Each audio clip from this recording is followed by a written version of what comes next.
Hello friends, आप लोग कैसे हैं। हम लोगों का इस समय एक सीरीज चल रहा है ऑनलाइन फंड ट्रांसफ़र जिसमें हमने वीडियो बनाया था यूपीआई से हम लोग कैसे ट्रांसफ़र करते हैं, जिसमें हमने बताया था कि नॉर्मली 4 टाइप से इंडिया में ट्रांसफ़र होता है। UPI, IMPS, NEFT and RTGS. तो यूपीआई हमने डिस्कस कर लिया था, बट यूपीआई में 1-2 पॉइंट छूट गए थे जिसको पहले हम डिस्कस करेंगे, उसके बाद आईएमपीएस की बात करेंगे। तो यूपीआई जैसे यूनिफाइड पेमेंट इंटरफेस, इसका फुल फॉर्म था यूनिफाइड पेमेंट इंटरफेस। तो इसमें यूपीआई में एक मेन पॉइंट ये हमारा रह गया था कि जैसे मान लीजिए अगर आप मान लीजिए गूगल पे पे यूपीआई आईडी बनाते हैं, गूगल पे पे यूपीआई आईडी बनाते हैं, तो वहां से आपको क्या मिल जाएगा, यूपीआई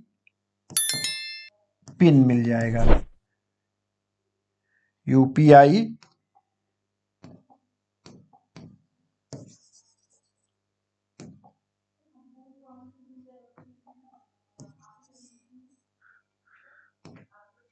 गूगल पे जब यूपीआई आईडी बनाएंगे तो यहाँ से आपको मिल जाएगा यूपीआई पिन। तो ये जो यूपीआई पिन मिलेगा, आप गूगल पे से बनाइए या फोन पे से बनाइए या पेटीएम से बनाइए या किसी और अदर ऐप से बनाइए। जो ये पिन मिलेगा, किसी किसी कोई कोई बैंक ये जो पिन होता है ये 4 डिजिट का अलाउ करता है, और कोई कोई बैंक ये 6 डिजिट का पिन अलाउ करता है। तो एक बार आपने अपने बैंक का पिन बना लिया, वो किसी भी ऐप से बनाइए, गूगल पे से बनाइए, फोन पे से बनाइए या पेटीएम से बनाइए। अगर आपने एक बार पिन जनरेट कर लिया तो वही पिन आपका सारे ऐप पे आप यूज कर सकते हैं। जैसे मान लीजिए आपने पिन जनरेट किया गूगल पे से, तो उसी पिन को आप फोन पे भी आप यूज कर सकते हैं, उसी को आप पेटीएम पर या कोई भी यूपीआई ऐप हो वहां पर यूज कर सकते हैं। मेरा कहने का मतलब ये है कि अगर आपने एक किसी भी यूपीआई ऐप के थ्रू अपना पिन जनरेट कर लिया, वो पिन कुछ बैंक 4 डिजिट का एक्सेप्ट करते हैं और कुछ बैंक हैं जो 6 डिजिट का एक्सेप्ट करते हैं। तो जैसे एसबीआई है, एसबीआई में 6 डिजिट का आपको पिन बनाना होता है। एग्जाम्पल के लिए बता दे रहे हैं, एसबीआई में 6 डिजिट का पिन बनाना होता है। ऐसे ही एचडीएफसी है, एचडीएफसी में आपको 4 डिजिट का पिन बनाना होता है।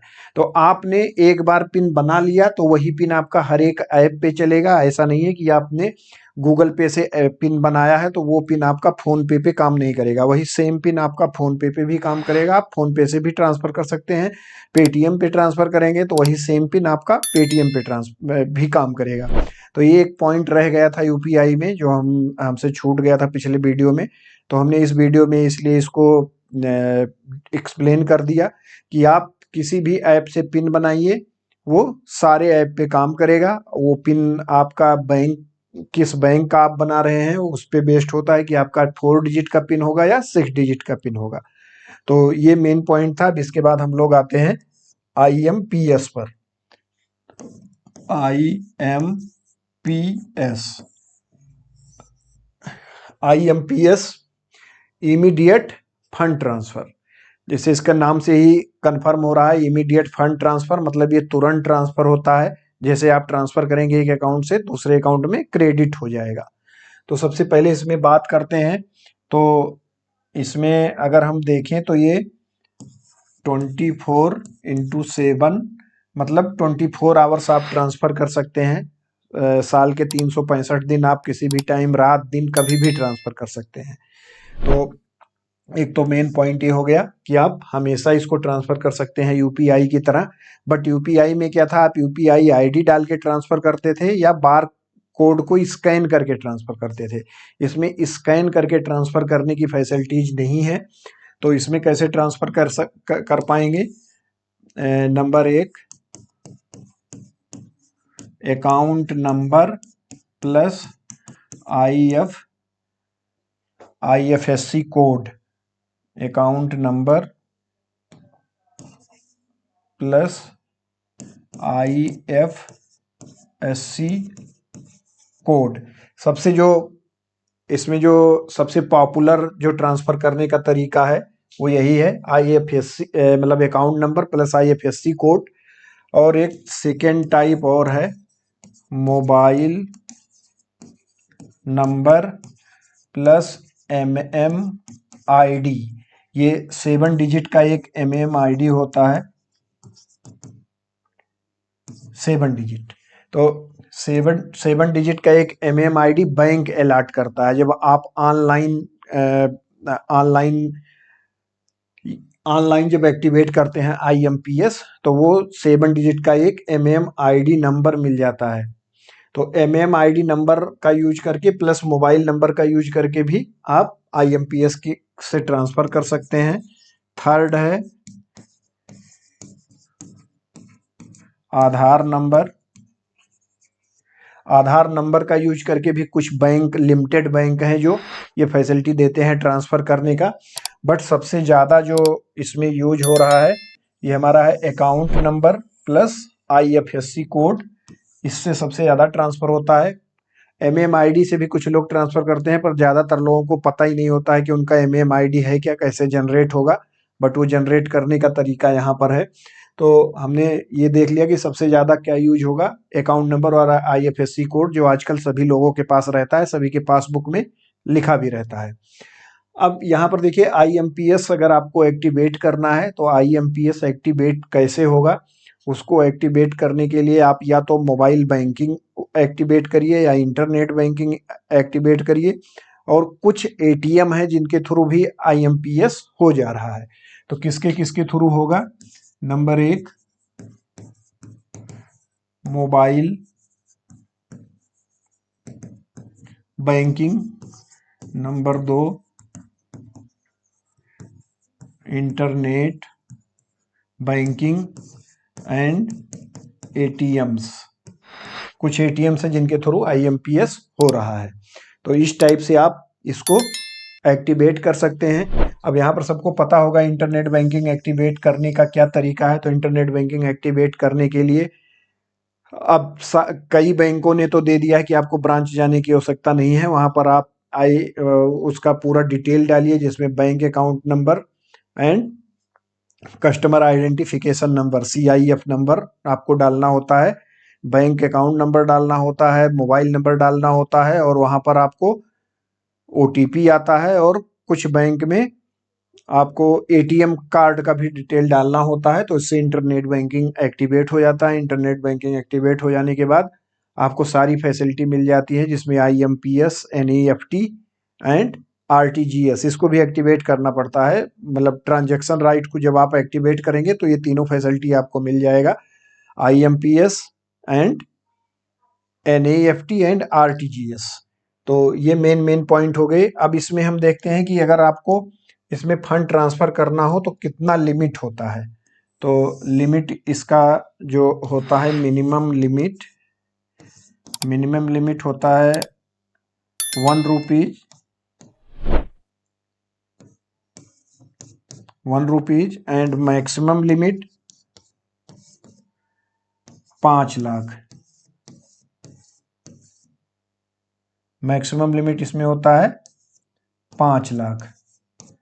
तो इसमें देखिए UPI और इसमें मेन डिफरेंस यही है कि UPI में अगर आपको इमीडिएट ट्रांसफ़र करना हो तो आपको इमीडिएट ट्रांसफ़र करने के लिए सबसे ज़्यादा यूज होता है UPI, बट उसमें मैक्सिमम लिमिट 1 लाख है नॉर्मली ट्रांसफ़र के लिए। नॉर्मल आप किसी के अकाउंट में या नॉर्मल आपको स्कैन करके ट्रांसफ़र करना हो तो UPI का क्या लिमिट था? UPI का मैक्सिमम लिमिट था 1 लाख, 1 लाख। बट यहाँ पर लिमिट आपको ज़्यादा मिल जाता है IMPS में, यहाँ पर लिमिट मिल जाता है 5 लाख। तो इसलिए भी इसको बहुत से लोग यूज करते हैं जहाँ पर इमीडिएट ट्रांसफ़र करना हो। अगर आप UPI के थ्रू करेंगे तो आपको लिमिट केवल मिलेगी 1 लाख की, जबकि आप IMPS का यूज करेंगे तो आपको लिमिट मिल जाएगी 5 लाख की, मतलब 5 गुना ज़्यादा। वहाँ भी कुछ स्पेसिफिक कंडीशन में UPI में लिमिट आपको बढ़ा के दिया गया था। जैसे हमने बताया था, हॉस्पिटल में पेमेंट करना हो, इंश्योरेंस को पेमेंट करना हो, टैक्स में पेमेंट करना हो, या किसी बड़े यूनिवर्सिटी या विश्वविद्यालय में पेमेंट करना हो, इन सब कुछ केसों में वहाँ पे केवल लिमिट बढ़ा के दिया गया था। तो उसमें आप एक इंडिविजुअल को लिमिट बढ़ा के पेमेंट नहीं कर सकते हैं मोर देन 1 लाख। बट यहाँ IMPS आपको क्या फैसिलिटी दे रहा है? IMPS आपको फैसिलिटी दे रहा है कि आप कहीं भी आप लिमिट बढ़ा के पेमेंट कर सकते हैं। तो IMPS के अकॉर्डिंग आप मैक्सिमम 5 लाख तक पेमेंट कर सकते हैं। बट यहाँ पर आप स्कैन करके पेमेंट नहीं कर पाएंगे। कैसे आपको पेमेंट करना होगा? यूजिंग अकाउंट नंबर या IFSC कोड। दूसरा मेथड है मोबाइल नंबर प्लस MMID, जो 7 डिजिट का एक MMID जनरेट करना पड़ता है आपको ऑनलाइन। उसमें registered mobile number plus 7 digit का MMID डाल के पेमेंट होता है। और आधार नंबर, ये कुछ बैंक ने ही दे रखा है ये फैसिलिटी आधार नंबर के थ्रू पेमेंट करने का। तो आई थिंक IMPS के बारे में सब लोगों को सारा डिटेल पता चल गया होगा।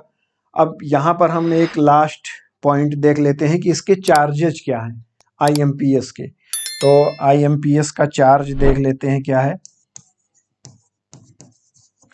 तो इसमें ज़्यादातर बैंकों ने तो इसको क्या रख रखा है, जितने भी मेन बैंक हैं उन सब के तरफ से ये फ्री है।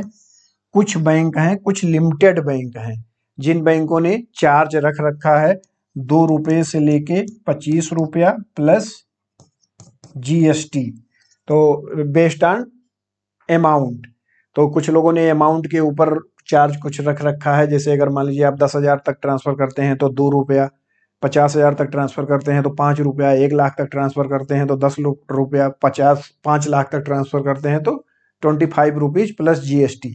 तो ऐसे बहुत लिमिटेड बैंक हैं जिन्होंने चार्जेबल ये फैसिलिटी रखा है। ज़्यादातर बैंकों में ये फैसिलिटी फ्री है और इसमें 5 लाख का लिमिट मिल जाता है। सबसे मेन बेनिफिट इसका यही है कि 5 लाख का इसमें लिमिट मिल जाता है। अगर इसका डिसएडवांटेज हम देखें तो डिसएडवांटेज यही है कि केवल आप मोबाइल का यूज करके नहीं कर सकते हैं जैसे UPI में करते हैं, आप स्कैन करके नहीं कर सकते हैं जैसे UPI में कर सकते हैं।